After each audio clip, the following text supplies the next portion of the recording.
Okay, you got two choices. Everyone in your neighborhood can make $1 an hour.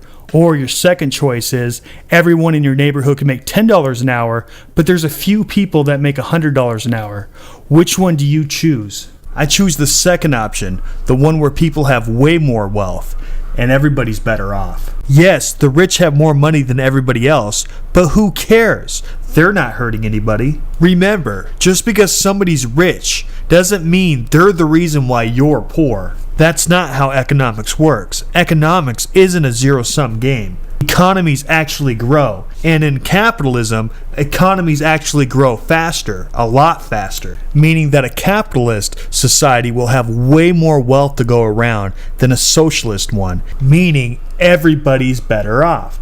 And there's a reason behind that. And that's because capitalism actually has accountability and competition, whereas socialism does not. Because of competition, in capitalism, there's more products being made, and also, because of competition, those products are better quality. And there's just plain more wealth to go around because of this. And in socialism, it's the opposite. Well, that's the difference between socialism and capitalism. In socialism, everybody's poor. In capitalism, there's more income inequality, but everybody is better off financially.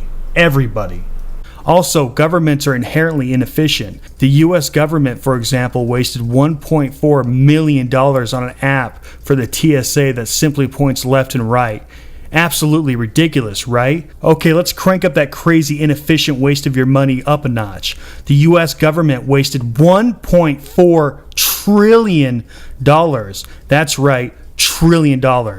On a jet that doesn't even work. Remember, it only takes $1 trillion to buy every homeless person in the United States a $600,000 house. $600,000 house. Not crazy enough? The government lost $6.5 trillion.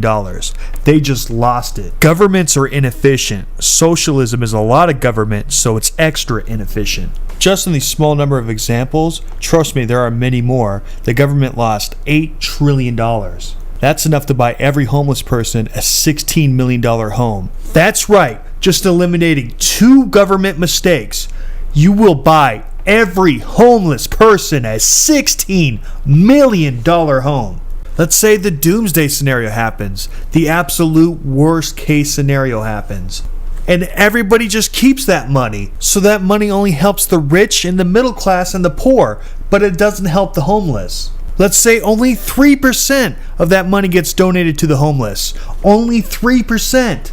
That's enough to buy every homeless person a $600,000 house. That's a fucking mansion. And that, ladies and gentlemen, is the worst case scenario. So again, you have just increased the economy by $8 trillion just by correcting 2 spending mistakes. Imagine what would happen if you got rid of all the government spending mistakes. Without government, people would starve. No, the only reason people starve is because government wastes society's money. The government can't spend your money as good as you can. Therefore, governments waste money, a large fraction of it. Whereas under capitalism, that money would go straight to the people. Sure, the money doesn't go around equally, but everyone is way better off in the end. Wealth inequality creates more choices in the free market. More choices means more products. More products means more jobs. More jobs equals a wealthier society.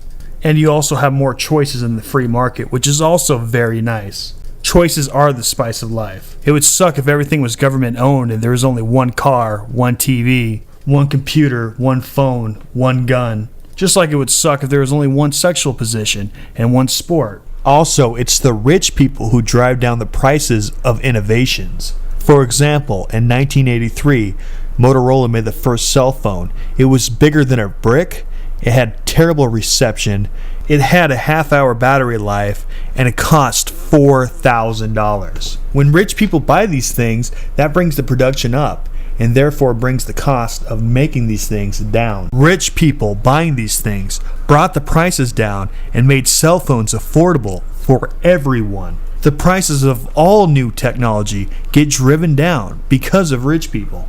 It's gotten to the point where everybody's got an amazing cell phone in their pocket for a cheap, cheap price. And the innovations don't stop at cell phones. It holds true with cars, televisions, everything.